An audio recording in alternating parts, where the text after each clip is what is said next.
That one, but not the green. All right. Okay. Good evening. Time is now 6:30. We'll call this meeting of September 12, 2016 to order.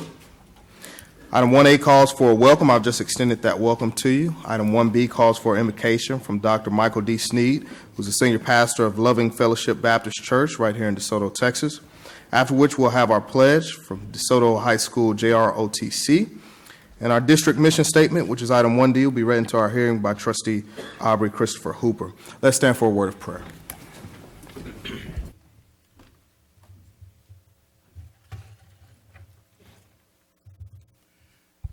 Let us pray. Most gracious and eternal Father, first of all, we want to thank you for the opportunity to not only serve our community or serve our schools, but serve you. Now, Father, Lord, we ask that everything said and done glorifies and magnifies you and benefits the families of the communities that we serve, as well as the students, the faculty, and staff. Now, Father, Lord, we thank you right now for each and every board member. Bless their households individually and bless this board collectively, oh God. And everyone that's coming to speak, oh God. Father, Lord, allow them, oh God, to speak boldly. And Father, Lord, speak for you. In Jesus' name we pray. Amen.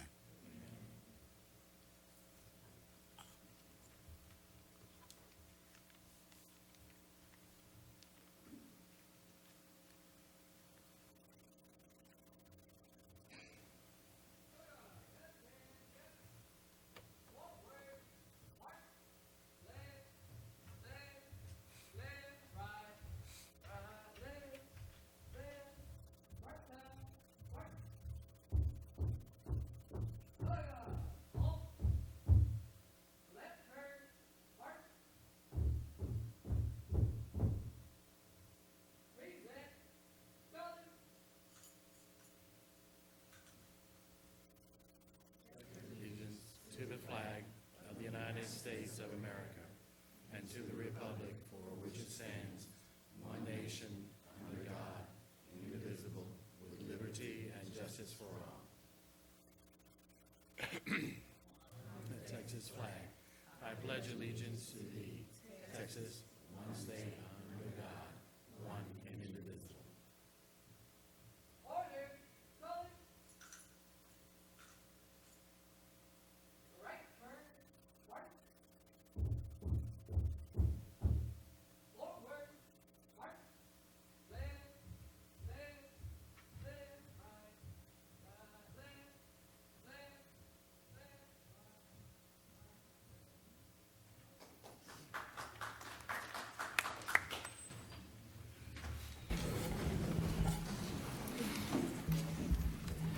DeSoto ISD will prepare each student academically and socially to be a problem solver and productive citizen for a 21st century global society.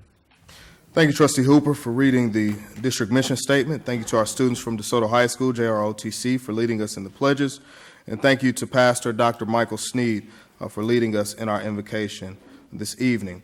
Item 1E calls for us to read the emergency statement into your hearing. I'll do so at this time. DeSoto ISD takes the safety of our students, employees, and guests very seriously. In emergency situations such as a fire, please exit the building using one of the marked exits unless directed otherwise. Should we experience inclement weather, such as a tornado, we'll ask all guests to move quickly into the interior of the building, away from all doors and windows. Our Emergency Operations Administrator will monitor the situation at all times, as well as coordinate with local emergency responders regarding when the situation has passed.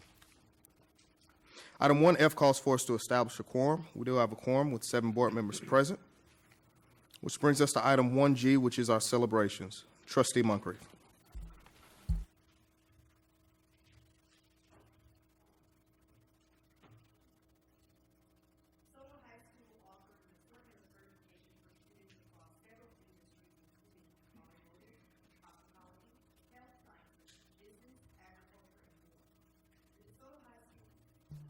The DeSoto High School class of 2016 earned more certification than any known class, exceeding over 525 total certifications earned.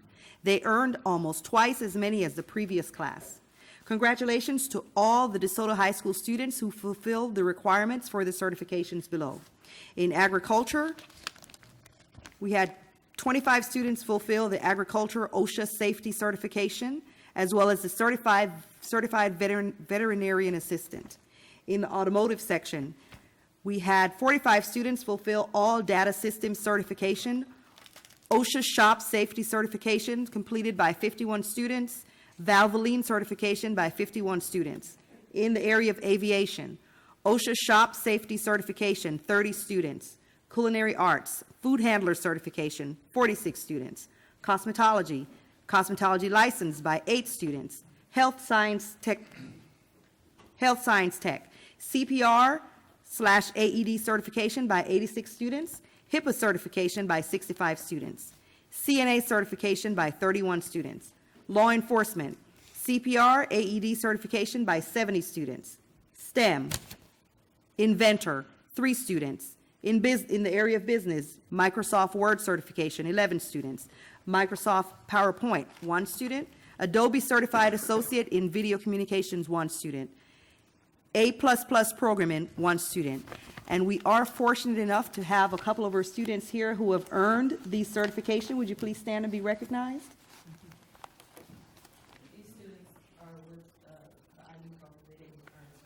Okay.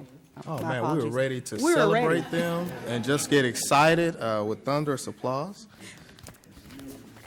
Yeah, absolutely, still- absolutely. Thank you, Trustee Moncrief. It's definitely, board, something to be excited about. Anytime a student graduates, but also to be further along in their career path because they've been here in DeSoto ISD. And so for them to graduate with certifications, we definitely get excited about, and we congratulate them where they are as they have left us, left the nest, so to speak, right? So thank you for having the foresight to put these programs in place. Board, that brings us to item 1H, which is our proclamation. H1 is Gear Up presentation. We'll take them in that order. Trustee Moncrief. Proclamation. The Board of Trustees, DeSoto ISD.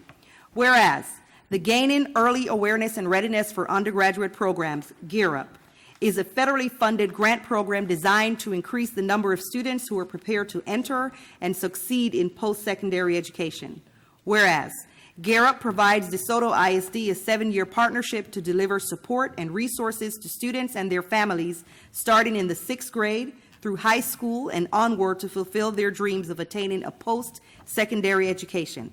And whereas, Gear Up includes interventions such as tutoring, mentoring, rigorous academic preparation, financial education, and college scholarships to improve access to higher education for minority and disadvantaged first-generation students and their families. And whereas, Gear Up is built around public and private partnerships, enlisting the formidable resources of government, business, and community groups to support students as they prepare to enter and succeed in college. And whereas, Gear Up currently serves a cohort of 1,556 students in the 8th and 9th grades. In the 2015 through 2016 school year, 81% of the cohort students participated in college tours, logged over 12,000 hours in academic planning and career counseling, 3,000 hours in tutoring or homework assistance, and students logged over 7,000 hours participating in student workshops. And whereas, the week of September 19th, 2016 has been declared National Gear Up Week, and whereas, the school board of DeSoto ISD is committed to providing a quality education for all students, helping them to achieve their highest potential. Now, therefore, we, the Board of Trustees of DeSoto ISD, do hereby proclaim the week of September 19th, 2016 as National Gear Up Week in the DeSoto Independent School District, and we urge all educators to join us in this special observance. Signed this 12th day of September, 2016. Thank you so much, Trustee Moncrief. And I understand we have 2 representatives here. We'll begin with Dr. Ryan, and then I understand we have a representative from Congresswoman A. Bernice Johnson's office, and so we will yield to her, followed by our very own mayor, Mayor Kirstine S. McCowan, who will follow in that order. Thank you, Dr. Harris. Mr. Sherman, members of the board, as you have heard in the reading of the resolution and the proclamation, the week of September 19th through the 23rd all across America, we will be celebrating National Gear Up Week. As you know, in 2014, DeSoto ISD received the 7-year, $7.8 million grant. And so we like to begin with a quick video presentation, then I'll come back and make further remarks.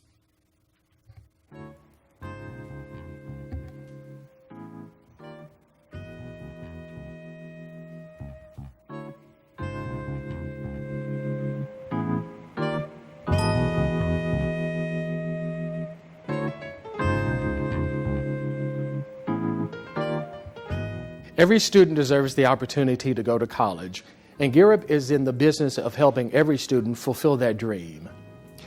Gear Up is a grant from the U.S. Department of Education designed to help low-income students prepare for undergraduate programs. In DeSoto ISD, we serve a cohort of over 1,500 students currently in the 8th and 9th grades. Our goal is to ensure that 100% of them are college and career ready by the time they graduate. Gear Up partners with DeSoto ISD and provides a suite of wraparound services for students, teachers, counselors, administrators, and parents. 2016, the TASB conference here in Dallas, Texas, I was able to attend. I was afforded the opportunity through Gear Up program, and I really appreciate that. That was great that I was able to go as a first-time attendee. There were so many enlightening workshops. Gear Up works. Text Prep to me is a program that gets you prepared for like high school, college, stuff like that. Things that you're going to learn and prepare you for school that next year. The most memorable time at Text Prep was when we did an egg drop and mine survived. I used Subway cup, a lot of cotton balls and cotton pads, and then we topped it with mask tape so it can stay in there so it won't drop out.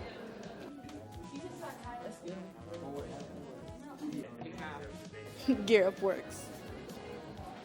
I have attended several rigor workshops through the years, and then after attending the workshop this summer, I was actually able to have a more clear, almost like a full word definition of what it was.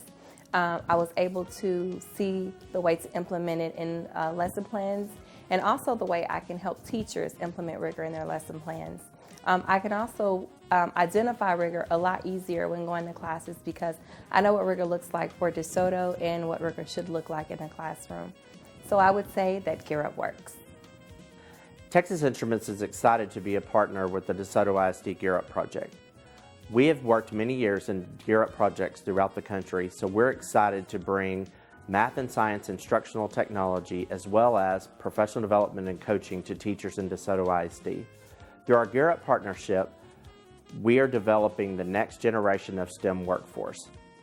TI is excited to be a partner with the DeSoto ISD Gear Up project, and we look forward to many years of success in helping teachers to really think about how they deliver instruction in mathematics and science classrooms. We need DeSoto ISD students to be the next STEM workforce. Gear Up works. The Princeton Review is proud to partner with DeSoto ISD Gear Up.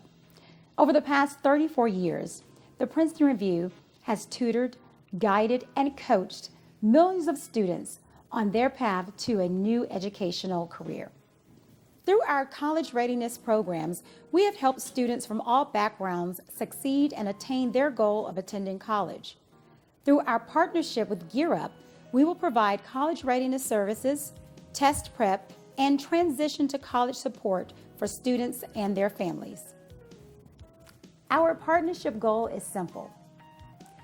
Every student at DeSoto ISD will not only be accepted to college, but they will succeed at the post-secondary environment of their choice.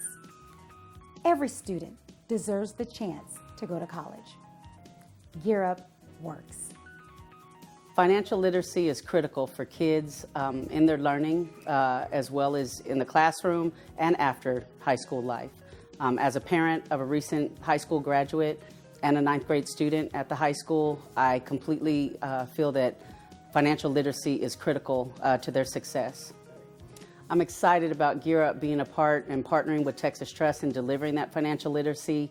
I've worked with Gear Up in helping to do some of the workshops on campus, and I think it's very important for the kids to receive this information. They don't receive it a lot, sometimes at home, so by partnering with the school and partnering with Gear Up, I think that's a great way for us to be able to bring this financial literacy to our students. Gear Up works. So as you can see, Gear Up provides rich opportunities for students, parents, and staff.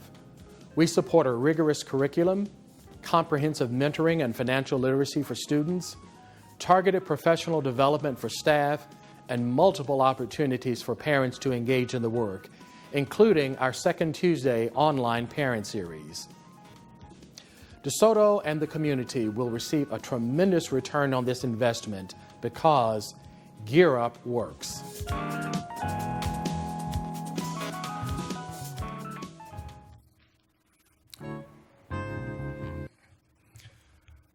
The one thing that among the many things that I could say about Gear Up is that I am fortunate to work with an outstandingly talented team. Sitting here on my left, I want to introduce them because if you've seen any of our previous videos, it's literally the site coordinators are the heart and the soul of Gear Up. So I'll begin here on my immediate left, Cinnamon Phillips, who's the site coordinator at DeSoto West Middle School. Then in the middle is Heidi Williams, who is our family financial literacy advocate. And then on her left is Cedric Ford, who is the site coordinator at McCowan Middle School. The last thing I'll say about it before I turn it over to Mayor McCowan, I do want to thank her for being here, is that we would not have the success that we have in Gear Up were it not for our partners.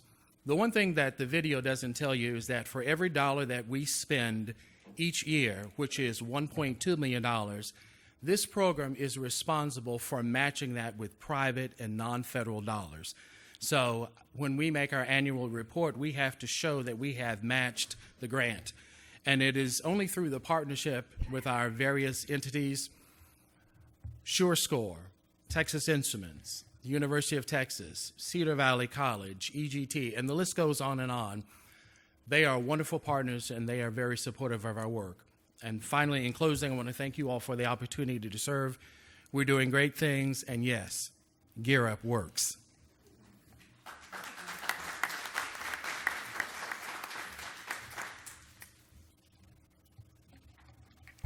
Good evening.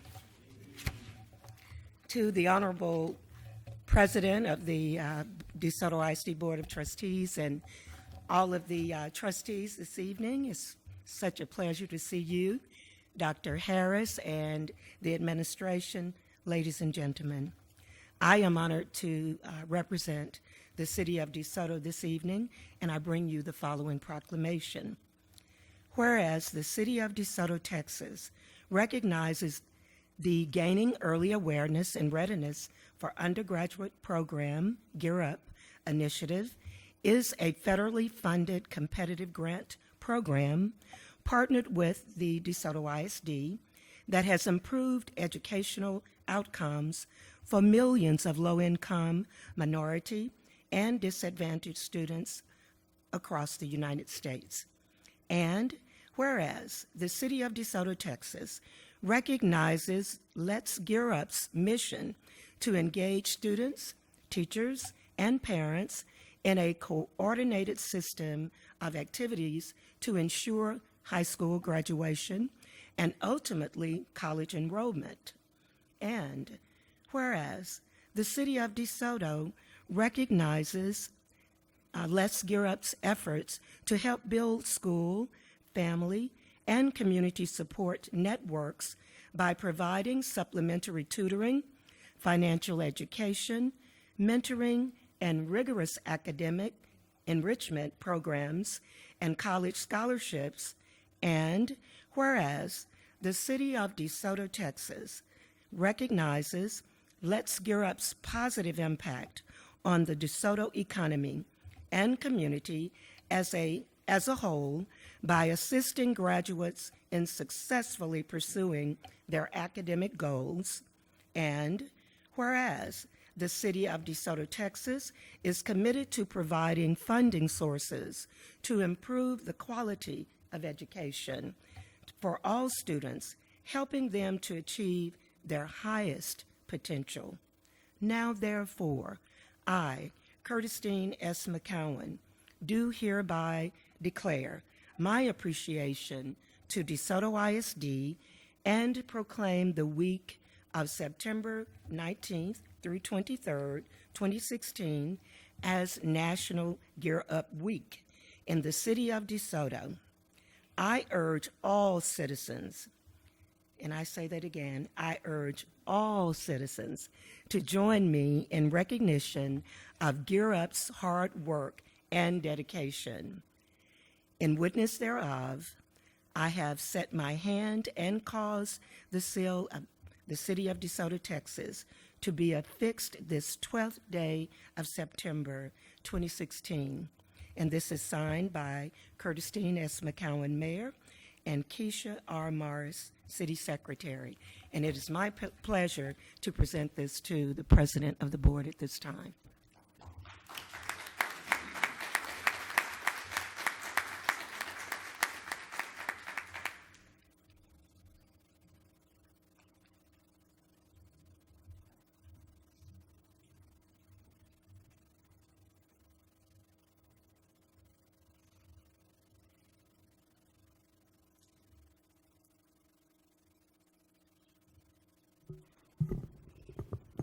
Before you leave, Madam Mayor, Mr. President, could we get Mr. Ryan to come up also, because I know this is part of what we do. If we can get everyone, the team, if y'all could also get a picture with the mayor as well, please, I'd appreciate it. Thank you, Madam Mayor. Thank you, Madam.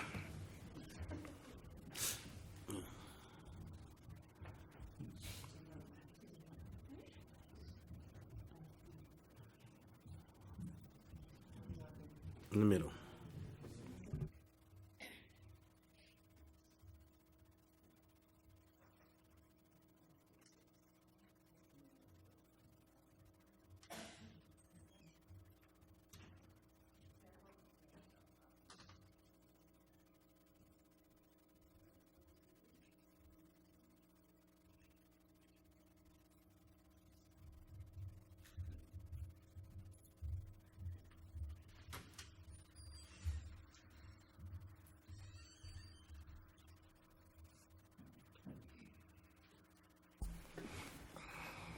I know we really went through that presentation extremely calm, but that's definitely something to be excited about.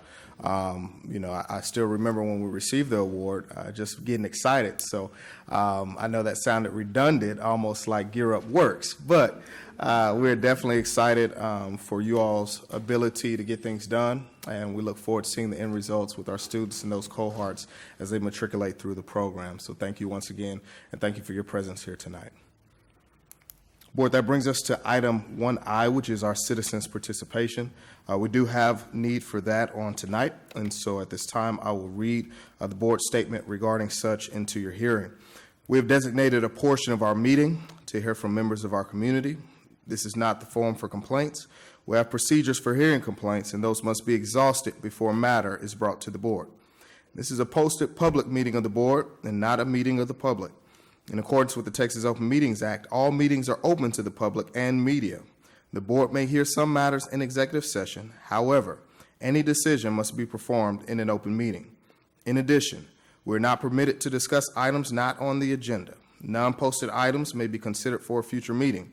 No presentation shall exceed 5 minutes, and delegations of 5 or more persons shall appoint one person to present their view. You're respectfully reminded to address the board and not the audience during your presentation. Tonight we have the IB coordinator and IB students in that order, right? Yes, how you guys listed it out.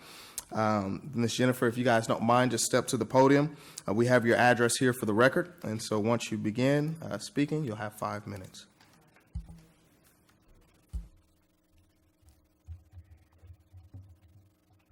To the school board president, school board members, and our illustrious superintendent, I bring you greetings. My name is Jennifer Cowan.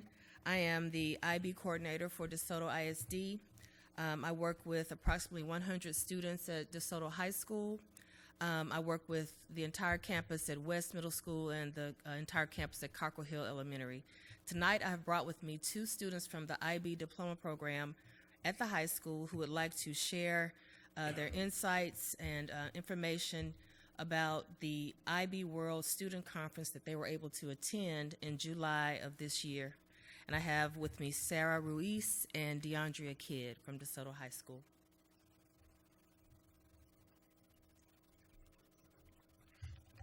Good evening. My name is DeAndrea Kidd, and I am one of the students that had the privilege of traveling to Denver, Colorado for the IB World Student Conference. I would like to start off by saying that I had an amazing time.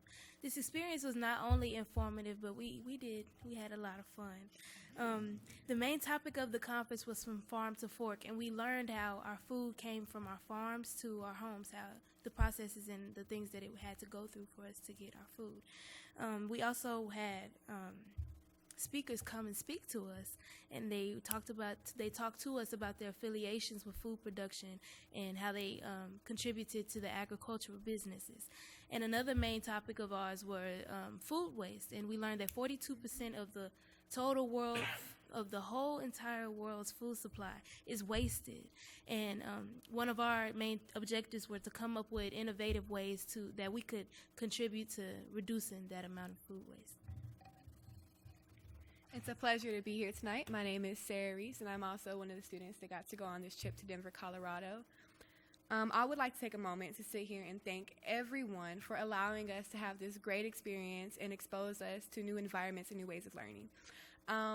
I was just astonished to learn about this experience and this entire thing, and it was just so amazing to find out that my essay was one of the many chosen to go on this trip to Denver, Colorado. While in Denver, Colorado, we got to stay at Denver University and stay in their dormitories, and we had roommates, and my roommate just so happens to be from Japan. Her name was Tonka, and it was just amazing to hear about her culture and her life. Another thing that we got to do, we had global action teams, which was a group of students assigned randomly, and it was about 30 of us, and we all got together to work on a team action plan to change things in the world that weren't great. Ours was mainly focused on food waste and ways we could help the younger generations grow up to know what we can do to help make the produce and everything around us better.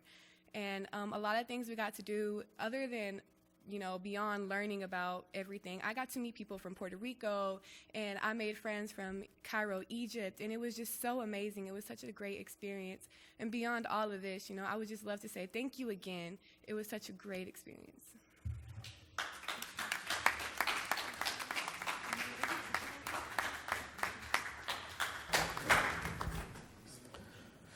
Thank you, Board. It's definitely exciting to hear from our faculty and staff, but even more so from our students who can come back and share their experiences with us. And so hopefully that was enlightening for us all to get excited about the direction that the district is going and see that our students are being exposed and prayerfully coming up with solutions that will benefit us in our old age, right? So definitely excited about that. Thank you once again. I do want to take a bit of privilege and make sure that we acknowledge our former DeSoto ISD Board President, who's in the I was about to say her last name, right, in the audience, which is Dr. Janice Ingram. So we are definitely appreciative to receive your presence on tonight, and it is good seeing you. Board, if there's no objections, I move that we go into executive session. We're going to go into executive session under 551.074, personnel, to discuss board and superintendent relations. Seeing and hearing no objection, the time is now 6:59, and we'll move into executive session.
I lived through it. I lived through it. Hey, Doc. Hey, I'm doing great. Good to see you guys. Happy Dr. Harris, birthday. thank you, sir. I appreciate it. Appreciate it. No. Right, that's what I was We teasing did her it about. all. We all dancing again. I got you all excited, didn't I? You can't wait. See, they know they can't wait for this. I just wanted to make sure it's still okay to cycle. So, Oh, yeah, we've talked. Okay. We've chatted. Yeah. No prisoners.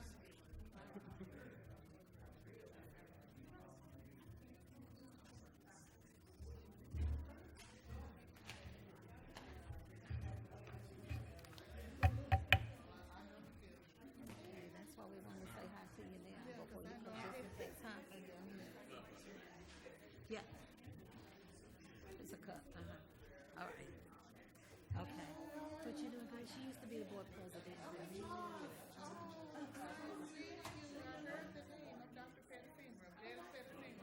So you now No, that's Zena.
There we go. The time is now 7:47, and we are returning from executive session. We've been in executive session under 551.074, personnel, to discuss board superintendent relations. We have no action at this time, so moving forward, we'll go back to our consent items. Item 2A calls for 2016-2017 Board of Trustees operating procedures. 2B calls for our annual policy investments review of 2016-2017. Item 2C calls for quadrant 4, and item 2D calls for the minutes from previous meetings. Is there anyone that would like to pull any of these items for separate consideration? I would like to pull quadrant 4, item C, quadrant 4 for discussion. Thank you, Trustee Gold. We have a motion to pull item 2C for separate consideration. And so our consent items for consideration at this time are item 2A, 2B, and 2D.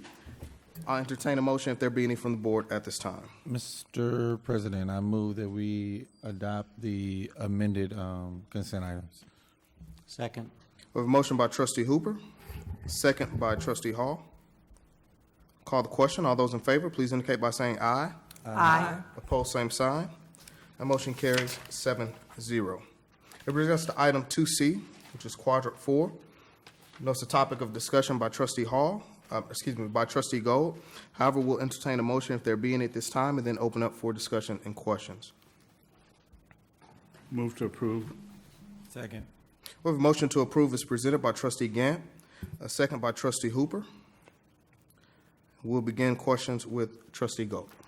On page 12 of the quadrant 4 information, I just have the question, well, I guess I need explanation of quadrant 4. Is quadrant 4 taking the place of teams and eduphoria in some of these areas, or is it in addition to?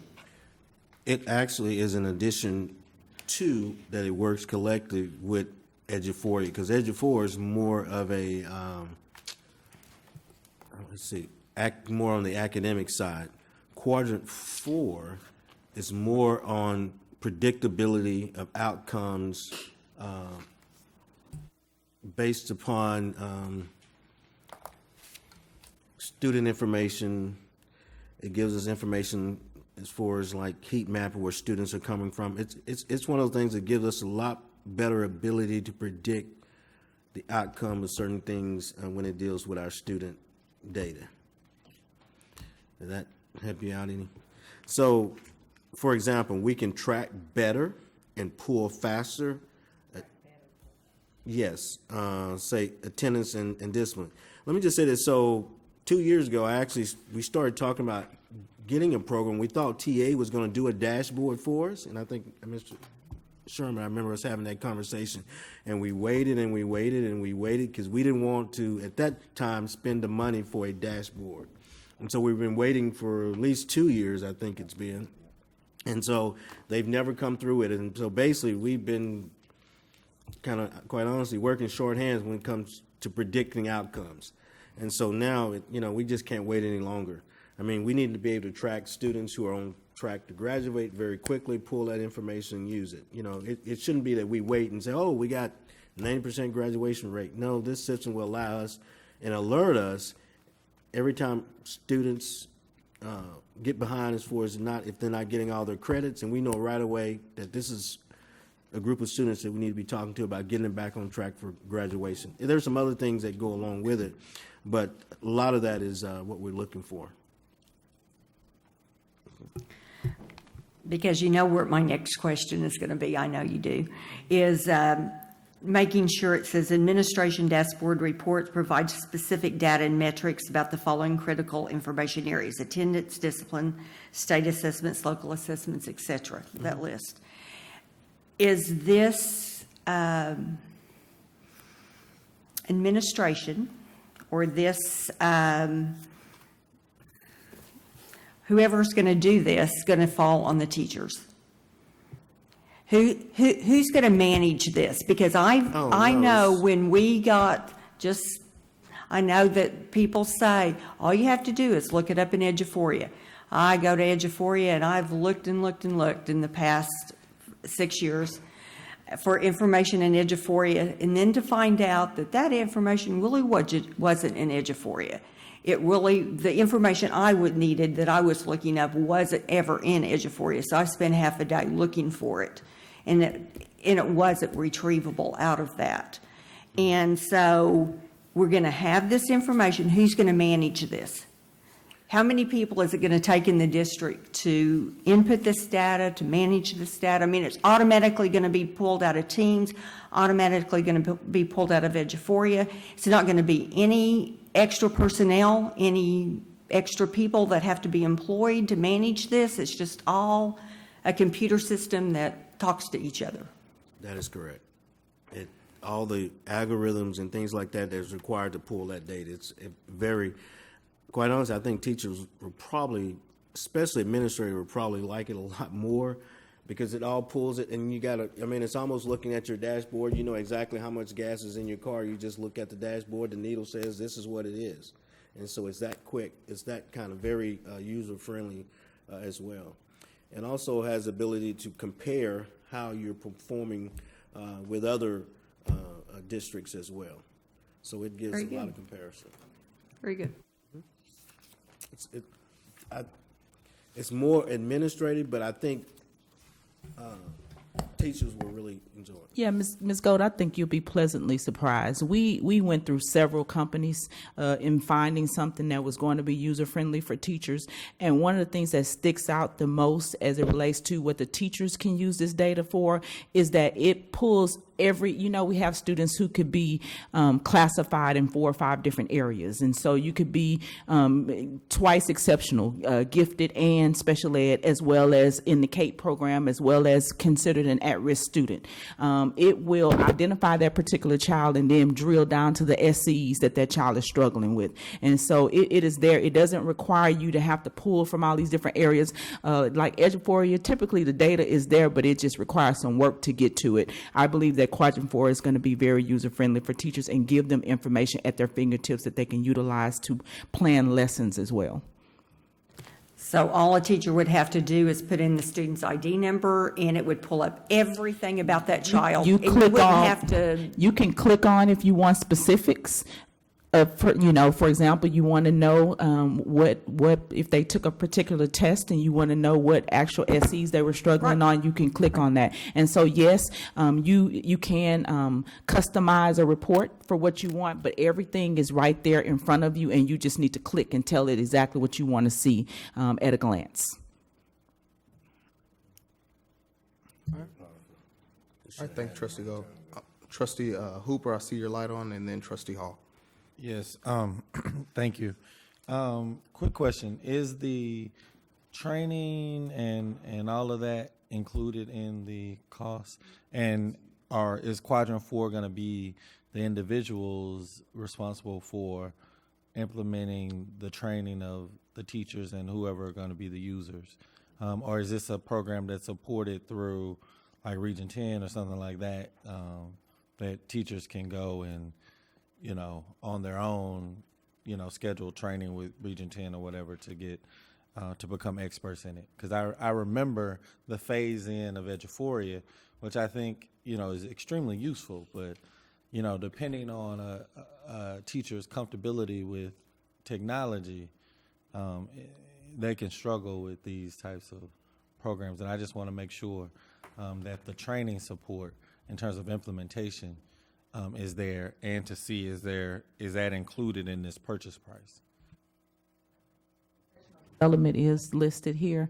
This is not a TEA. So the program that Dr. Harris was referencing, the database that we were waiting on, that we actually were a pilot with for the last 2 years, was the TSDS system, which the state is still struggling to actually get to a working condition. So yes, the professional development is included in this, but I honestly, Mr. Hooper, I believe that the novice person will be friendly. We drill these people to no end about the needs of DeSoto, as well as a system that will be user-friendly for our staff. And I believe that, you'd be hard-pressed to find people who can't get what they need out of this particular system. Thank you, Trustee Hooper, Trustee Hall, and then Trustee Moncrief. He asked most of the questions, but I do have one. How long, when will we start using this once we purchase it? And I have another question too besides that. It will be ready for immediate use. We already started talking about implementation, and so we're just waiting for approval. And more so, too, they are ready to form a partnership with us to be sure that we're using it correctly and using it for all the things that it's intended to use. And so we'll be ready to move forward immediately as soon as we One get other approval. question. Once you get it implemented, a month, 2 months, whatever, could you come back and just let us know how it's working? Oh, definitely. Thank you. All right, thank you, Trustee Hall. Trustee Moncrief. So in addition to teachers being able to pull information, is this something that our PEMS clerks are going to be using? I saw attendance and discipline and gathering grades and credits and that kind of stuff. We'd have to make some decisions beyond that, but the information that Dr. Harris shared with you as far as attendance and those types of things, of course, is first and foremost going to be best for us as administrators to make some decisions about where students are attending and attendance issues, and it predicts some things for you. So it'll help us. PEMS clerks, I'm not sure what their role would be involved in that. I don't believe that they would be involved. It's more administrators so that we can make some decisions. Okay, so this is basically just for you all's purposes? It's for teachers and administrators, but not the PEMS clerks. Okay, and I guess where I was kind of getting to that end with that is because I saw it was talking about grades and credits, and I was thinking in terms of like the high school kids. I know last year there was like a big problem with getting that information out to colleges. So I'm just trying to figure out, is this going to impact that at all for those kids? And I thought that's where the PEMS clerks kind of came into that. So I just wanted to, okay. Yeah, but I will say this, so that issue also is resolved as well. So there's a difference between early on getting a certified transcript, and I think that was part of the issue. So we can very quickly do a unofficial transcript, but there are some people that were asking for a transcript before we reached our that cutoff time. So we can now quickly through Teams do an unofficial transcript. But until grades and all those things are posted, then it's kind of hard to do that official transcript. I do remember that, what you're referring to, absolutely. Trustee Hooper. In terms of the predictability and the attendance and discipline piece, I could see that being extremely useful. I'm really interested to see what the capabilities are in that. Can it predict patterns? Like Johnny misses every other Friday of every other month. I mean, I'm serious. So that, like, especially with our at-risk counselors and all of them, so that we can actually kind of figure out, individualize what these kids' patterns are, and we can, confront them on it and kind of address, this, just like we do at work, like with our employees. This is your pattern, buddy. I figured it out. And, we need to address this. So I'm really interested in, I can see it can be extremely useful in that regard. And in terms of tracking discipline in addition to, so I like at least what I'm reading in terms of capability. I know Dr. Harris was saying that, he would, at a future board meeting, try to get a demonstration so that we can look at full capacity. But I think us being able to see these trends and predict it and then, evaluate and create strategic plans on how do we address these trends that we're seeing, I think that can be extremely useful. And I think that if this is true, this does extend beyond some of what Eduphoria does. Oh, yeah. And the good thing about this system is that what you just said, everything that we've asked them to do, they've gone back and made it happen. And that's something we had not been able to find any other company. If we say we would like to see it do this or that, they've been able to make those things happen for us. So, And on the attendance side, I want to chime in on this about the attendance and the heat maps. It's going to give us some direction about where our students live. It's important that when we are determining schools and neighborhoods and attendance zones for us to see where the students are living, and also predicting where they will live 5 to 10 years down the road based upon our current trends. So we'll be able to do that as well. Absolutely. So that definitely sounds good, especially after we just got our demographers report back and the price tag that went along with that. Thank you, board, for the great comments and discussion. This is under consent items, and so we definitely want to vote on it. And I'll leave that there. We have a motion to approve by Trustee Gant, second by Trustee Hooper. Seeing and hearing no further comments, questions, discussion, I'll call the question. All those in favor, please indicate by saying aye. Aye. Opposed, same sign. Any abstentions? Okay, that motion carries 7-0. Brings us to our report items. Item 3. We're going to go ahead and pull item 3A for a later date, but we will dive into, and that's based on Mr. Hall's request to pull it. As you all know, he did request to place it on the agenda, and so we'll yield to his request tonight. That brings us to item 3B, which is the first reading of Update 106. Dr. Harris. Yes, Ms. Level, would you review that update for us? Sure, absolutely. To Board President, Mr. Sherman, as well as other Board of Trustees, we bring to you the first reading of Update 106. You may have heard about House Bill 507 that went through the House last session and is just now coming to fruition effective this school year.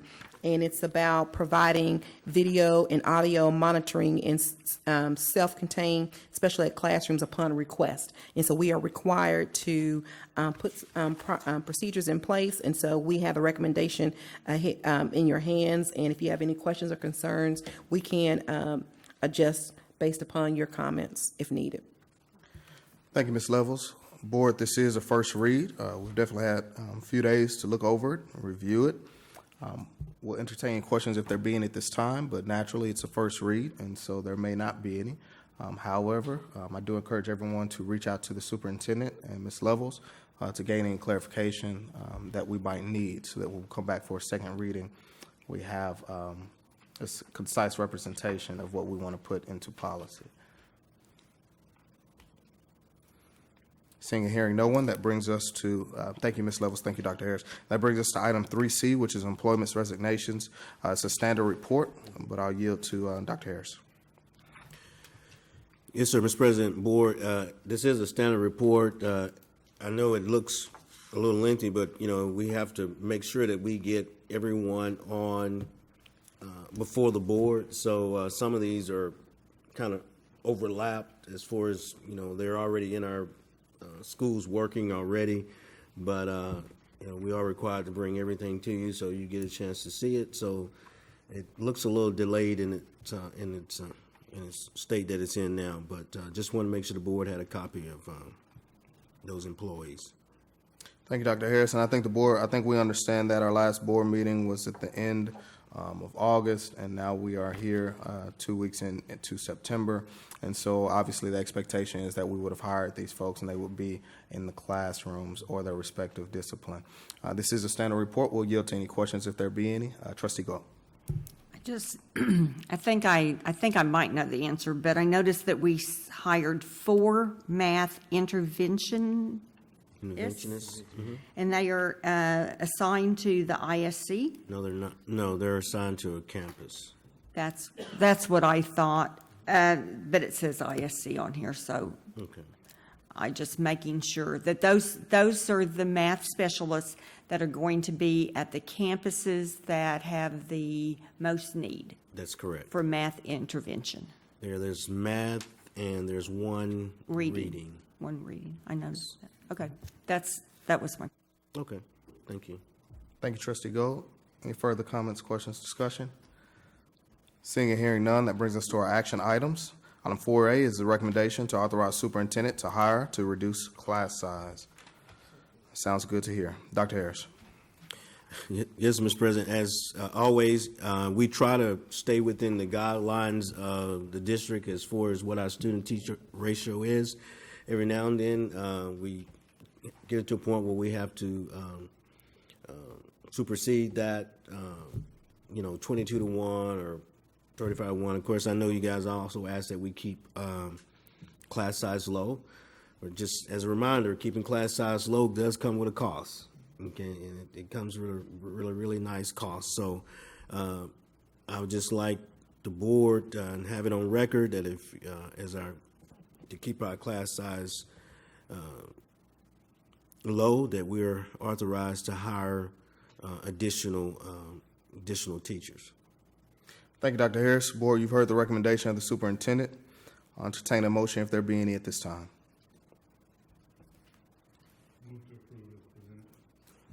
Second. All right, we have a motion to approve by Trustee Gant, a second to approve by Trustee Hooper. Any questions, comments, discussion? All right, call the question. All those in favor, please indicate by saying aye. Aye. Opposed, same sign. The motion carries 7-0. I thought everyone's going to be willing to jump on that and make that motion very quickly, but there was a delay. But we're definitely excited to be in this position. If I might just take a moment, a few years ago we couldn't have this conversation, just from a financial standpoint, and so it's good to see Mr. Laborde. You're over there working it, sir. So thank you, and thank you for listening to the board's concerns and cries, and not even cries, just opportunities for us to have more teachers present when the opportunity presented itself. And we've been patient, and patience has worked out, and that we're in this position today in a good fund balance and good overall financial standing of the district. So thank you, Dr. Harris. Board, that brings us to item 4B, which is designate investment officers. Dr. Harris. Yes, sir. This is a report coming from Mr. Laborde. Mr. Laborde, you want to give them an overview of this extra layer of accountability that you're adding? Yes, sir. As you know, each year, like I say, when we do our investment report, we do designate the investment officers for the district for the year. This year, the only difference would be that we would like to add our controller as another layer of control and another layer of internal control, and for transaction authority, investment review, and for our quarterly investment reports, just to make sure that, like I say, that we're covering all of our bases and we have adequate internal control. So the Director of Finance, Mr. Wooten, would remain as one of the investment officers. Of course, myself, I would be the other investment officer, and this would effectively add our controller, Ms. Franco Rivera, as our third investment officer with the authority to approve and or work on the quarterly investment report as another layer of internal control. All right, thank you, Mr. Laborde. Board, you heard of another layer of internal control. But we'll take a motion if there be any at this time from the board.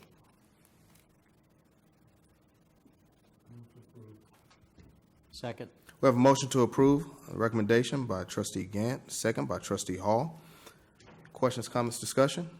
Trustee Gant and then Trustee Hooper.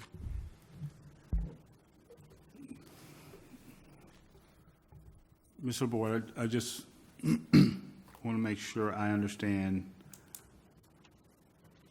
what does this do for you? What does? Sure.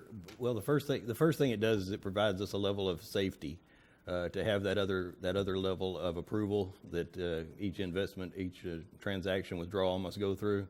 The second thing is it gives us the opportunity, if for some reason someone is out of the office, to be able to, for example, if we have a payroll coming, we have to do a transfer for that. It's easier for me. I can go in and approve the transfer away from the office, but it's harder for me to go in and actually do the transfer away from the office. So that gives us two people in the office who are there working usually to be able to go in and take care of the transfer, and then the third level of approval you can do away from the office. So while it gives me a little more peace of mind knowing that somebody will always be there, at least one person will always be in the office to be able to initiate the transaction, it also gives us, like I say, that level of control of having a third set of eyes to look at it and to look at your investment reports and make sure those are correct.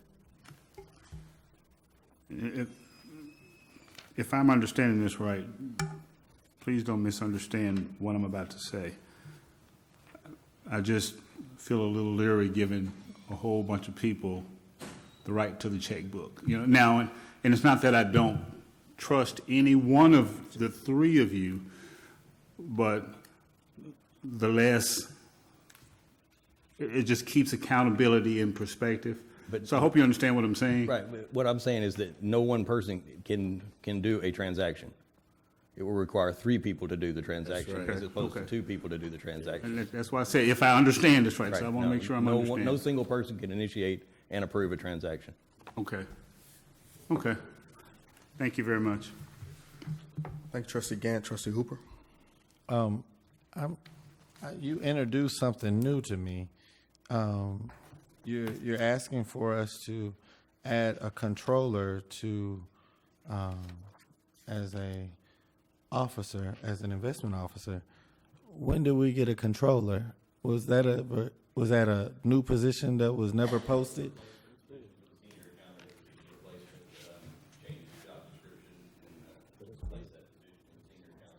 Oh, so we changed the job description and we posted the job?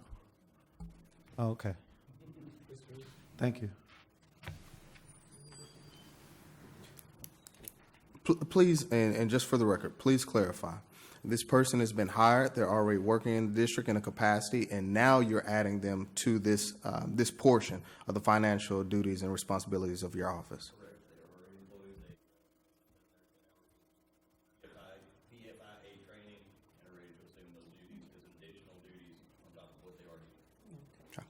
Thank you. And I know his mic wasn't on, but for those listening online and for those that will review this tape again, this person is already hired in a function in the district, and this is adding them in this capacity as far as on the investment side of the office. Any further questions, comments, discussion? Seeing and hearing none, we have a motion to approve, a motion by Trustee Gant to approve the recommendation, a second by Trustee Hall.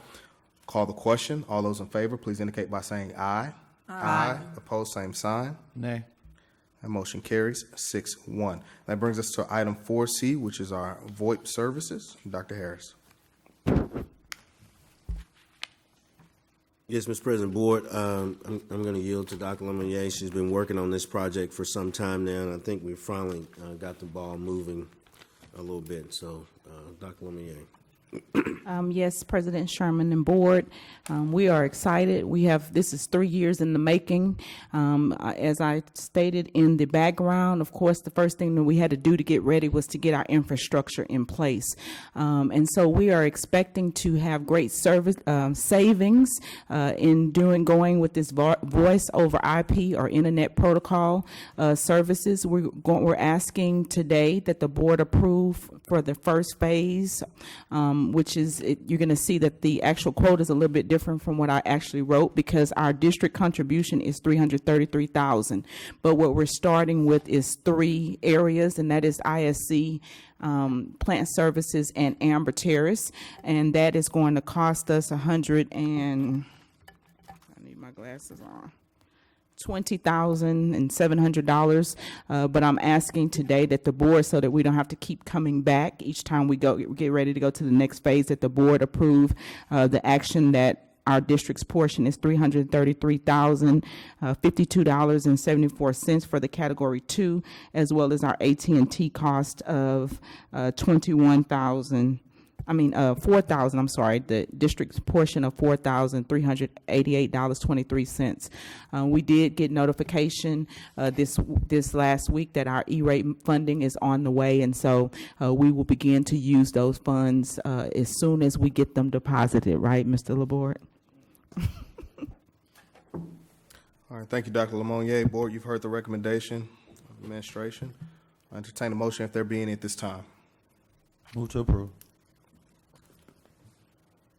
We have a motion by Trustee Hooper to approve as presented. Is there a second? Second. Second by Trustee Moncrief. Any questions, comments, discussion? Now I'll call the question. All those in favor, please indicate by saying aye. Aye. Opposed, same sign. The motion carries 7-0. Board, that brings us to item 4D, which is male leadership furniture. I'm not even going to attempt it. Dr. Harris. Lyceum, thank you. Dr. Harris. Yes, Mr. President. Mr. President, Board, we're asking for male leadership furniture. You have, I think, the description there in your packet, and so this is another one of these projects that we've been working on for some time now, and finally are getting some traction with it. So it's pretty simple transaction there for male leadership furniture at West Middle School. Board, you've heard, read, reviewed the recommendation of Superintendent Administration. I'll entertain a motion if there be any at this time. Move to approve. We have a motion by Trustee Hooper to approve as presented. Is there a second? Second by Trustee Gant. Are there any questions, comments, discussion? I'll make a comment. I do want to see kind of what the plans are long-term, and I know we're talking about male leadership, but for all of our magnets, to make sure that we're providing them with the resources to be successful, right? Ideally, as an individual board member, I have my own thoughts, but we're trusting you all's leadership and guidance to listen to what the campuses say they're needing, to make sure we're providing them with the necessary tools to be successful. I'm just going to be honest with you.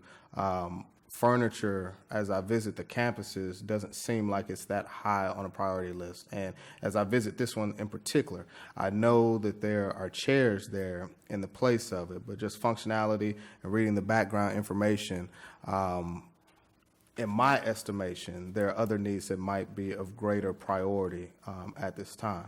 However, once again, I couched all of that in saying we're trusting your leadership and your guidance, but it would be nice for the board to see where we are as far as it relates to how we plan on adding technology, adding, in this case, furniture, right, whatever the case may be, to these programs, so we see a timeline of what the board should expect and that we're able to match that up with what the campuses feel they need.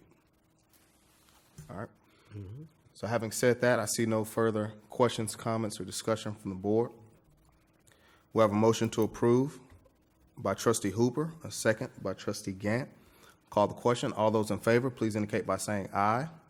Aye. Opposed, same sign. Aye. Aye. That motion carries 5-2. Board, that brings us to our discussion items. We have no need to discuss item 5A, which will move us down to 5B, which is school recess policy. This was a request by Trustee Moncrief, and so we will yield the floor to her at this time. I believe each board member should have some additional information at your station to review as we begin this discussion. Trustee Moncrief. Okay. As this board well knows, I came before this board as a parent. In the fall of 2013 regarding, at that time, the district practice of no recess for elementary schools. Since that time, the board did approve a policy making recess mandatory in elementary schools, and that policy states that at elementary campuses, the instructional day shall include 30 minutes of recess for students. As this board knows and as the public knows, I do have 2 children in elementary school, so I do keep up with, I am very much aware of what goes on in our elementary schools. And in over the past, since 2014, when this recess policy was approved, I do know, and I am aware that there's been glitches in the implementation of this policy. And even today, as we sit here, there's some serious glitches in the implementation of that policy. I don't know if we as a district don't take it very seriously, or what I do tend to believe is that the right of children to recess gets cast by the wayside in favor of testing and driving test scores up, and drive in our drive and in our zeal to make sure that we have optimum instructional time. I do believe that the rights of children to have recess gets cast by the wayside. I want to point out to the board and to the public that in the 3 years since I have come before this board asking that recess be made a policy of this district, other school districts have gone on to pass broad, sweeping recess overhaul. Namely, Dallas ISD has implemented sweeping change to their recess policy. In fact, when I came before this board in 2013, we went back to the SHAC committee and we came up with some policies, with some ideas of what we thought would be impactful for recess. And at the end of the day, it just boiled down to this one sentence that said recess shall occur for 30 minutes. I know for a fact that at my kids' school, they have recess for 15 minutes. 15 minutes including a restroom break. That's frustrating to me as a parent. It's frustrating to me as a board member that we have a policy in place and it's still not being followed. It's still not being given the respect that a policy deserves.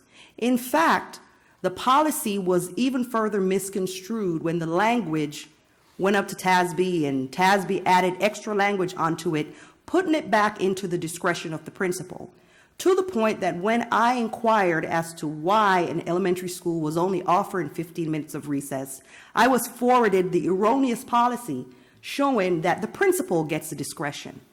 And that upsets me, because when I came before this board in 2013, when I met with the SHAC committee and we put in all of that time, we pointed out to this board that it shouldn't be up to principals and it shouldn't be up to teachers whether or not children get recess. You know why? Because if we did that, then they wouldn't have recess, because some people don't feel it's important for children.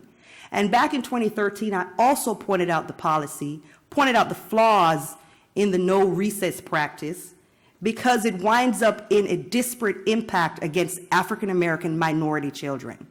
Again, we're in a school district where we have 70% African American children, and we're facing the same thing as they are all around the country, with minority children being disparately impacted by having no recess. In other words, it's almost as if you're telling kids, you're too dumb to have recess. Your test scores ain't that good, so you don't deserve to play outside. And I say we got to figure out another way. I say this one line policy that we have that says recess shall, which is absolute in the letter of the law, or policy is a law. Recess shall be 30 minutes. I would say we take it a step further and add the same information that the SHAC committee gave you when we came in front of you in 2014 and outlined to you what we wanted our recess policy to look like. I'm going to urge you to take a look at the DISD policy, which does just that. It lays out exactly what recess is supposed to look like. It lays out exactly the time frame for recess. I'm urging that we keep the same time frame, the 30 minutes, but I'm also urging that we put in the information that the SHAC committee brought you before about taking away recess time for minor infractions. Now here we have the policy being enforced as 15 minutes with a bathroom break. Seriously? That's not enough time. I know that we departmentalize. I know that we change classes. And I'd wager that we spend about 30 minutes a day changing classes. When you have kids going to 5 different classes in one day, you can't tell me that it's not taking at least 3 to 5 minutes to move those bodies even next door and to go sit down. That's time that you're losing. When we had the no recess practice in place, you again heard the SHAC committee come in front of you and tell you how the coaches were suffering because kids were trying to treat PE like recess. And my kindergarten daughter told you back then, ain't no slides in PE. PE is not recess.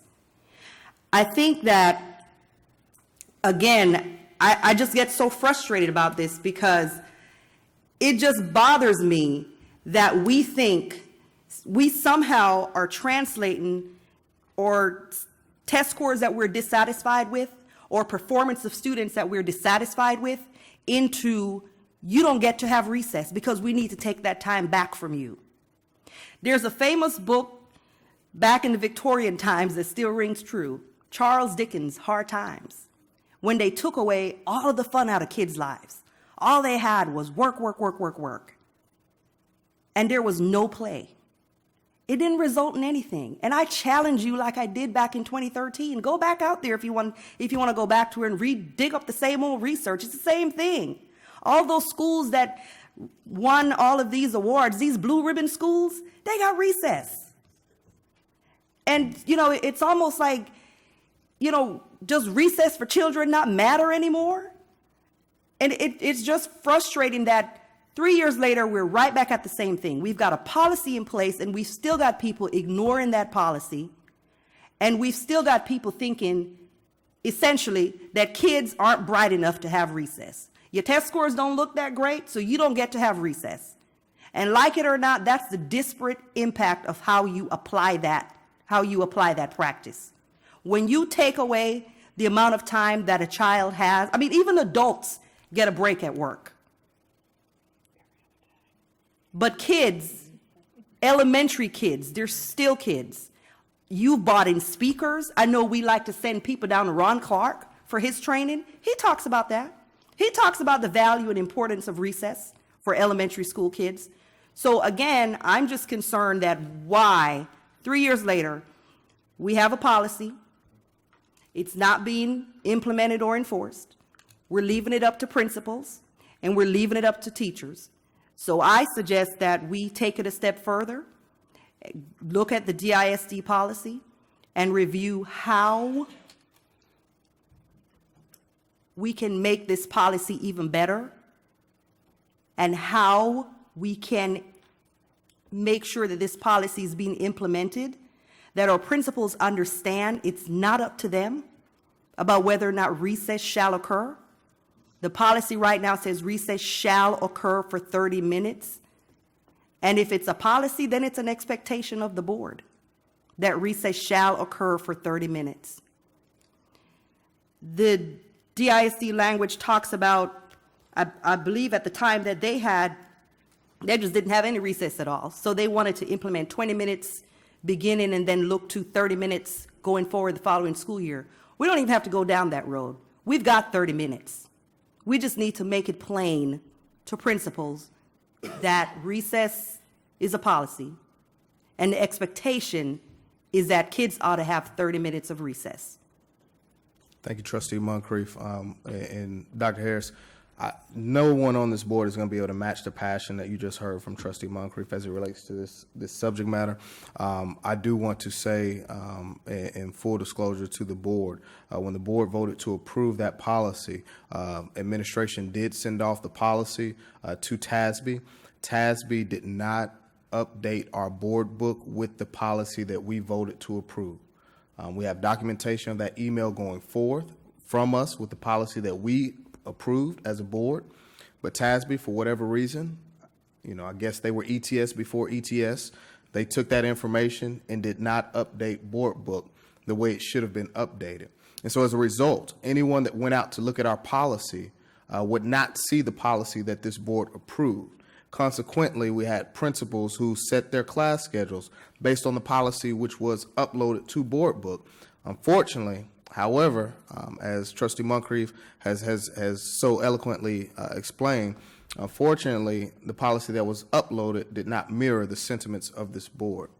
And so if there's no objection, board, I would like Trustee Moncrief, Dr. Harris, and whoever you designate, I'm sure it's going to be Mrs. Levels, to work with Trustee Moncrief. And you guys, if there's any language that you come up with based on the SHAC Committee's review a few years ago, and your conversation with Trustee Moncrief as it relates to other districts and what they're doing, if you guys can come up with a first read, if there is one that's necessary, bring that back to the board. And I think as a board, we can discuss changes if we need to make any to the policy as it relates to recess. And hopefully that summarizes in some way next steps that will be satisfactory to the district moving forward as it relates to this. Trustee Hooper, I see your light on. Trustee Gant. Well, I think first, I think it's irresponsible on TASB's part for whatever reason to decide that they're not going to update our policy in accordance with what the board approved. Furthermore, I still think that it's irresponsible for administration who was at the meeting that we approved said policy to have not done due diligence prior to this point. to articulate the sentiments of this board. So we can convolute it as much of principals going and researching the policy and implementing what TASB did or did not post. But the bottom line is, for those of us who were on the board and for those of us that were in said jobs, who were at said meeting, knew what the policy that was approved by the board.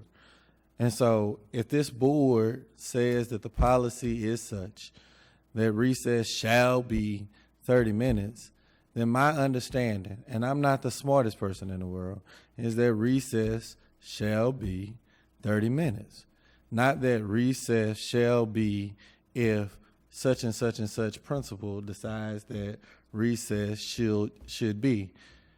I'm not saying that we adopt the Dallas policy at all, but one thing that the Dallas policy does do is that it addresses some of the concerns about punishment for minor infractions and using that as retaliation potentially against children. Also substituting that, using PE as a substitute. You know, I find it really interesting when I was talking to a number of elementary school kids and parents at particular school individually, but just in general.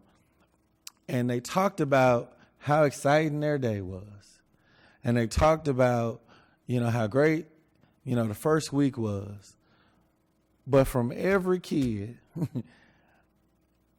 every kid addressed the same issue collectively without rehearsing their conversation. But from every parent and every kid, and I talked to at least 10 kids, all of them mentioned about recess. It was really interesting. We went to the college boot camp, and I'm glad Trustee Moncrief talked about, even adults getting a break. At the college boot camp, we had some of our alums to come back and talk about their college experiences and, the success that they're experiencing. And one of the alums talked about a 3-hour study block that he schedules for himself. And he says, going 3 hours straight trying to process this material, it's almost impossible for me. So I go 45 minutes and I take 15 minutes and I disengage, I relax my brain, I call my mom, I decompress, and I go back at it for another 45 minutes. And then I take me another 15-minute break, relax, disengage, process, not to overwhelm me. So if juniors in college, at reputable colleges, still need that type of energy to kind of disengage and kind of step back and rest their brains, I think it's definitely true in regards to elementary kids. But even with all of that being said, my biggest concern is if the board said the policy is X, who decides that the policy is not X? Who was elected by the citizens to decide that the policy is not X? Is that TASB? Is that principals? And on what authority do they have to decide that the policy is not X? And so until we get this new policy or whatever meeting of the minds, my expectation is that the policy that was approved by the board, which was X, is implemented until X changes. It's real simple to me. And I don't even know why we're still having this conversation. And I appreciate the fact that Trustee Moncrief brought it to the board to express her sentiments. But if we knew what the board approved, why have we tried not to implement what the board has approved? Thank you, Trustee Hooper. So to that point, if I can add some commentary to what you're saying, and then if you feel you need to finish, then definitely finish.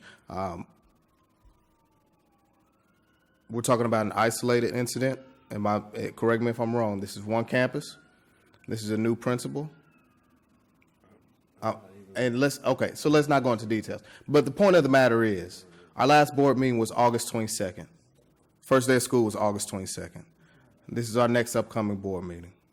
So we're speaking to it now. The question of you follow X policy until X policy changes. Yes, X policy is on board book, and the expectation is that all district personnel will follow X policy until that policy changes. And that is where this conversation should begin. As Trustee Moncrief has brought to us some information regarding Dallas ISD and things she would like to see added. And so that's where the conversation will pick up. This was to start. This was to allow her to share with the board what her thoughts were, what her feelings were, for you all to get paper that has that policy so that you can review where she's coming from, as you all should have had at your stations. And then that's where the conversation moves forward. But to your point, Trustee Hooper, and to your concern of X policy being followed, the expectation is that they will follow the policy. That's the expectation. I think Dr. Harris agrees with that. I think we're all on the same page. So moving forward, Trustee Moncrief will meet with administration. You guys will flush out whatever you see fit for the board, Trustee Moncrief, and then we will have that discussion at that time. But for the record, X policy is being adhered to, and that's the expectation of this board. Do you feel the need to continue on, or can we go to Trustee Gant? I mean, so adhere to as of today? As of when they update the schedule. And I tell you what, Trustee Moncrief has a child at that campus too. I have too. We'll let you know. Well, I'm not speaking just to one campus. So any affected campus, I'm sure, will let us know. How about that, Trustee Hooper? All elementary campuses. Any affected campus will let you know. All elementary campuses. Yes, sir. Thank you. Semantics. Trustee Gant. I want to just make sure that I understand where we are right now, because I have some concerns, but I want to make sure I understand where we are. As we speak right now, what policy is being adhered to in reference to recess? Effective today, 30 minutes. And Mr. Gann, let me just say this. So I know we're just getting way deep, and I agree with Board President. It was my understanding at the time that we did the recess, that recess was for 30 minutes. Okay. So I guess there's been some developments that some campuses are not adhering to the 30 minutes. And then that made them go back and look at the policy. And the policy did not say shall, or didn't say 30 minutes. But it was our understanding that the policy was to say 30 minutes. Going back, it seems that TASB did not update it correctly, because they did receive the email. So I think unless there are some specifics, and what I can tell you from today is that we will monitor recess to see if they're actually doing 30 minutes of recess. But it was my understanding that we were doing 30 minutes of recess. Okay. Just a couple of things. First of all, I sat on this board when we took that vote. Mm-hmm. So is there any question as to whether or not it is unclear on what the board's expectation is? I don't think so. Everybody's clear on that? Okay.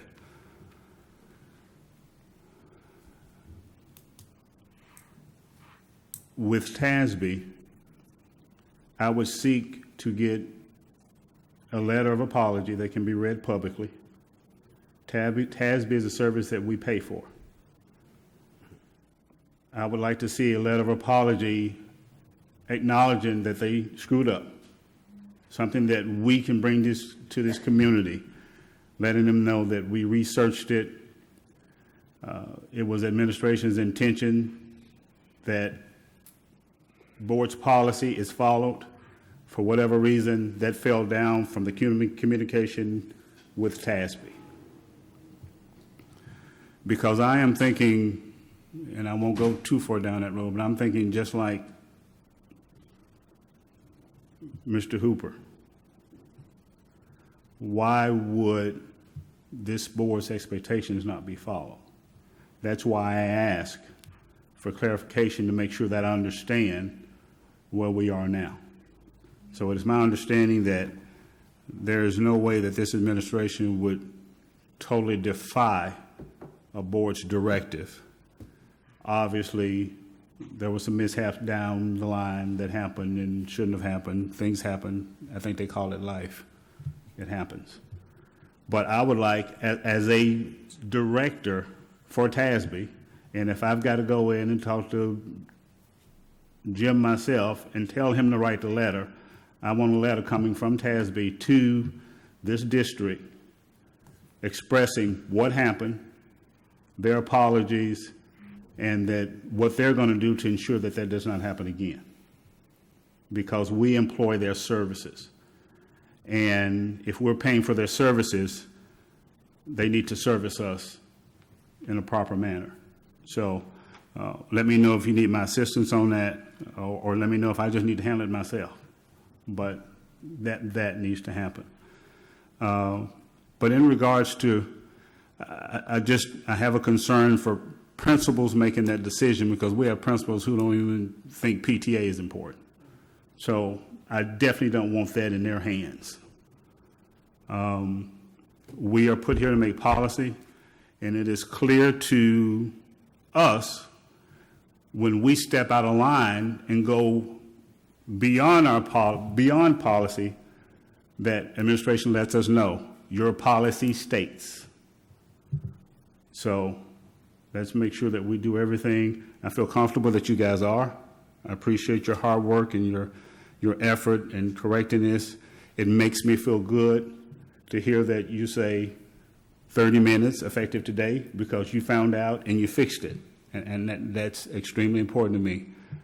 It's not that we screw up and make a mistake, because we're going to make one tomorrow and one the day after that. Right. But it's what do we do to make it right? Absolutely. And it appears that you've done it. So I'm adamant about that letter of apology. I'm not going to let it rest. I will be in Houston next week in TASB meetings all week. So I would look forward to no later than our next meeting.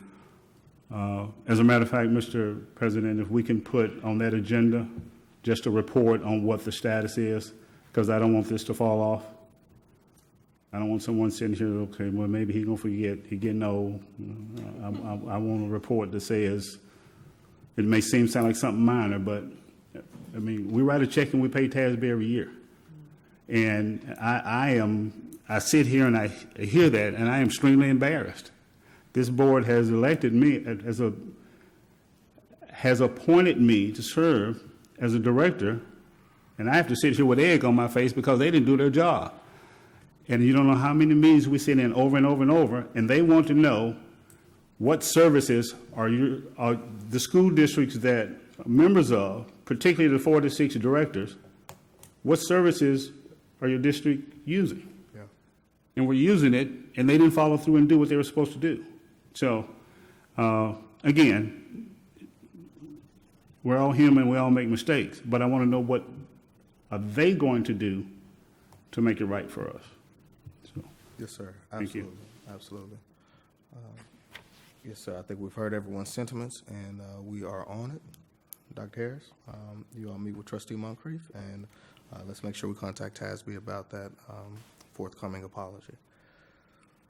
Any further comments, questions, discussion as it relates to the discussion of recess? Seeing and hearing none, that brings us down to our board comments. Remember, once again, board comments are for us to provide the opportunity to speak to the community about things we've been involved with since we last met and upcoming events of the district. that the community should be made aware of. I believe last week we started, last board meeting, we started with my right. We'll start at my left, Trustee Gold.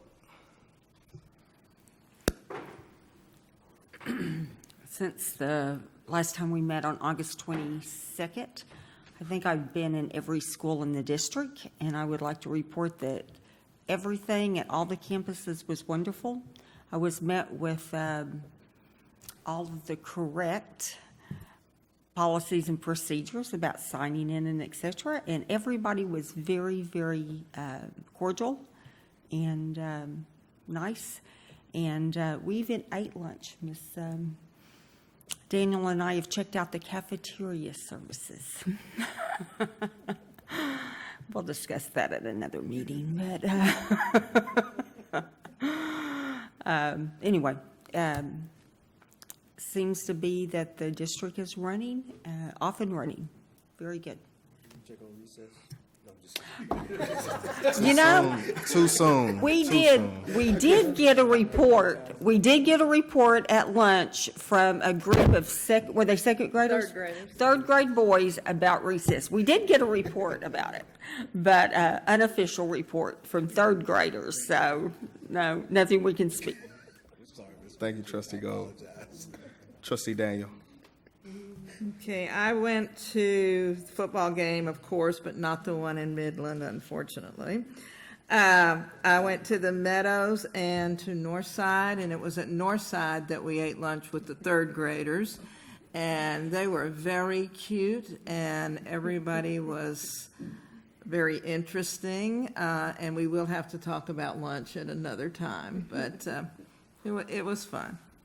At first, they were afraid to talk to us, and then they started talking. Thank you, Trustee Daniel. Trustee Moncrief. I had the pleasure of attending the boot camp this weekend, the college boot camp this weekend. And again, just want to thank Ms. Renee Thomas for coming up with that great idea to head up the Young Women's Leadership Series. Want to thank Councilwoman Pro Tem Rachel Proctor for her tireless efforts. She chaired the event this weekend, and she was there the entire time, and she even recruited her best friend, Summer Galvez, to come in and work the event also. So just want to thank all the community people. There was a spokesperson there from the Department of Education right here in town who came and talked to the students about the FAFSA.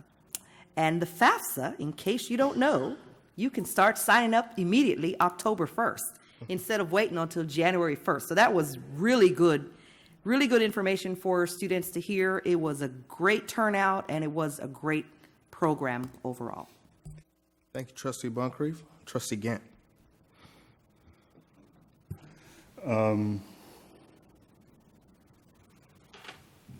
I 2 weeks ago, 3 weeks ago, a while back, I attended the equity retreat in Washington, D.C. With NSBA, and they kind of revamped and rolled out an equity program and asked me to be a part of that. So it was a 3-day retreat that they paid for, thank God. It was very, there's 39 of us from all over the nation and the Virgin Islands. Very well attended and extremely productive. I could sit here and tell you 30 minutes of stuff that we talked about. It was phenomenal. A lot of tears shed and what have you, but there's a lot of good information that came out of it. You wouldn't believe how education, particularly across the nation, has changed. Public education in particular. But that was very well attended. I have a new granddaughter at Ruby Young. Started kindergarten. And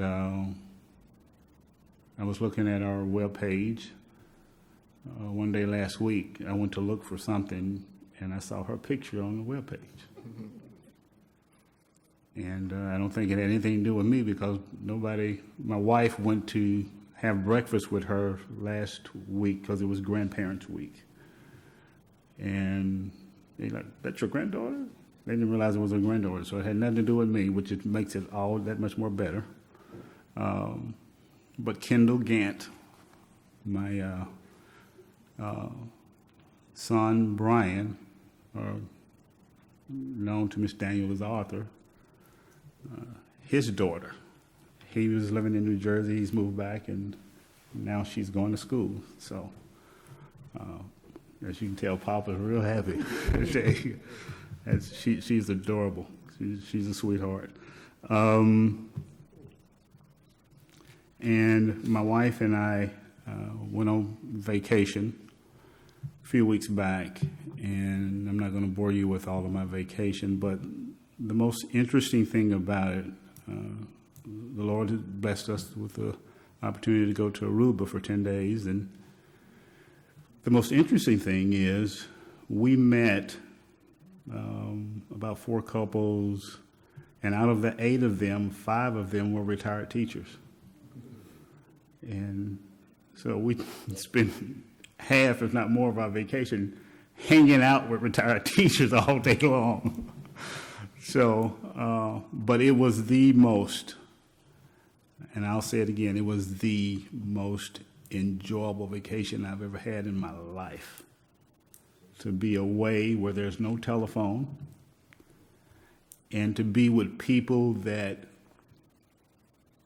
view public education pretty much along the same lines. And when you start talking about people from Philadelphia and New York and some of the issues that they have encountered, and you're like, oh yeah, I know about that. You know, it was just absolutely remarkable. So, but it was quite enjoyable. But other than that, that's about it. Thank you, Trustee Gant. Trustee Hall. Thank you. This last week, I was privileged to go to graduation. 10 students graduated. Some were wings, some were DeSoto High School. And, you know, for whether it's 10 or 500, they graduated. And they're happy. And I hope that they do well and can take care of us, other people, on our old age adventure. Also went to Cockrell Hill on September, it was actually on the 9th for the September 11th, I don't call it a celebration, but event. And they did a fantastic job. That many kids in that auditorium, they're in the gym, is a feat, but they were very good. They there were some songs and so on and so forth. And they did us proud. I appreciate the principal and all of them over there for what they did. Also visited several schools, the high school for one, some of the middle schools since it started. But right now, Amber Terrace is it's way up there on my list right now on Friday afternoon at 1:45. I don't want any of the other board members to know that they have Bluebell ice cream in that building, but I promised to come back, and I did. And I'll lose some weight sometime. But I really enjoyed it, and I'll tell you, the folks are really excited. A couple of the little kids asked me if I was a policeman in separate places, so I don't know what it was. I can stand by this guy back here and show you I'm not a policeman, because anybody could whip me. But these little kids are unique, and we have them in our care for just a little while. And, boy, we got to take care of them. And I appreciate, and I told the principals, tell the teachers how much I, as a board member, appreciate them, all of them, and what they do. And I wish them well for this school year. Thank you. Thank you, Trustee Hall. Trustee Hooper. Thank you. I too got a chance to go to the college boot camp. We caught the tail end. Dr. Harris and I caught the tail end. He was coming back from that whirlwind of a game that we pulled off in Midland, and so I think I showed up a little bit ahead of him, but it was a phenomenal event. And I too want to thank Renee, Mayor Pro Tem Proctor, as well as Robin Ford, who came in on the back end, and as also Ms. Trimble, and all the people who played a part in putting that event together. It was an extreme success, especially to those kids that stayed the whole day to the end. But I also wanted to acknowledge, I got a chance to go to the inaugural African American Leadership Institute at Paul Quinn College. And I must say, it was a phenomenal event. I mean, it was a great cross-section of thought leadership from across the state who emerged on Paul Quinn, about 450 people. To discuss economic development, education, criminal justice, mental health, a number of issues. And it was extremely beneficial and powerful. But I have to say that we have some great talent here in DeSoto ISD. Ms. Ford sat on a panel that I had the pleasure of moderating with one of the trustees from Lancaster, about college and career readiness. And Ms. Levels also was in the audience. But just the breadth of knowledge that they were able to give to parents about the college process, as well as when you need to start really preparing your kid if your kid is going to say that they want to major in engineering and be calculus ready. That's a conversation that needs to take place in middle school. Like, they have to really take algebra in middle school in order to really say that they're going to be calculus ready. And so there were people with doctorates who talked about how little they knew about some of the things that they were expressing. Also on that panel was Dr. Rogers, who is the executive director of the early college initiatives in Dallas ISD, as well as Ms. McGowan, who is the college access coordinator for Grand Prairie. And like I said, they gave a wealth of knowledge and information. In addition, on other education panels, they had the commissioner of the Higher Education Coordinating Committee, former TEA Commissioner Michael Williams was there. I mean, it was a group of heavy hitters. And I just think, because there were a number of people from the Southern sector and DeSoto residents, I mean, just the knowledge that was imparted on our community. And to say that we have staff members who are equipped with the knowledge to be able to represent us intelligently and professionally in those types of environments. The Congresswoman was there, Congressman Vesey was there, all of these types of individuals. And DeSoto, as always, rose to the top in terms of us presenting and representing our district and the things that we're doing here. And so Ms. Levels also jumped in the conversation, which we knew that she would. So she also represented us very well, and she got a chance to go to some of the other sessions. But it was an extremely powerful event. And the reason that I'm saying that is it's another opportunity for us to partner as they are developing this African American Leadership Institute. The only thing that I wish would have taken place was that we would have had an opportunity to send some of our students. The students for Barack Obama Male Leadership School they were there, they were represented, they were present, they were engaged. I mean, they were involved. And those are the types of events and exposures that we want to provide with our kids. We heard the two kids who were phenomenal in talking about their experiences in accordance to the IB. And we've said this as a board, the more experiences that we provide our kids, the better we prepare them to be global citizens. And I'm glad that this board, as well as Superintendent Harris, and since we have the leader of the flagship in the audience, their commitment to exposing our kids, and as well as allowing them to perform on the not just the state stage, but the national stage. And so I appreciate that commitment. But we have to be a little bit more aggressive on the front end of just finding out what's out there and trying to expose our kids in that regard. Thank you, Trustee Hooper. Dr. Harris, anything you'd like to add, sir? Just briefly, Mr. President, I want to echo Mr. Halls, and I want to thank Principal Mr. McGowan for the graduation ceremony. Even though it was 8 to 10, y'all treated that like it was, 100. And so I think that says a lot to those kids. I mean, you rolled out the red carpet just like if you would have had the auditorium full. So thank you for that. I'm sure the parents felt the same way. Just a couple of announcements, board. Remind you, there's a lot going on. I know this week and the next couple of weeks, you got the College and Career Fair coming at the high school on the 14th. You got volleyball. The Education Foundation Golf Tournament is Monday.